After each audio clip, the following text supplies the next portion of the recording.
One of them couldn't make their performance. She got it, but got the news they couldn't even re-perform. One and played the shit and something.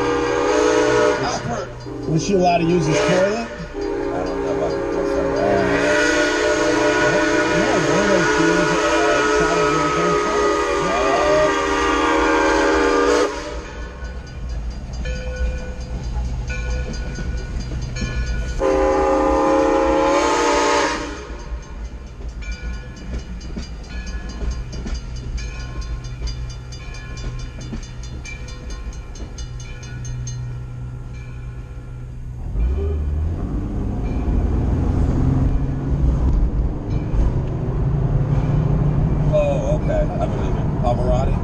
I think Pavarotti it was. He was sick despite when he was ailing, and she stepped in a week notice. In a quarter mile, at the traffic circle, take the 4th exit onto Frenchtown Flemington Road. And banged it out. And smashed it.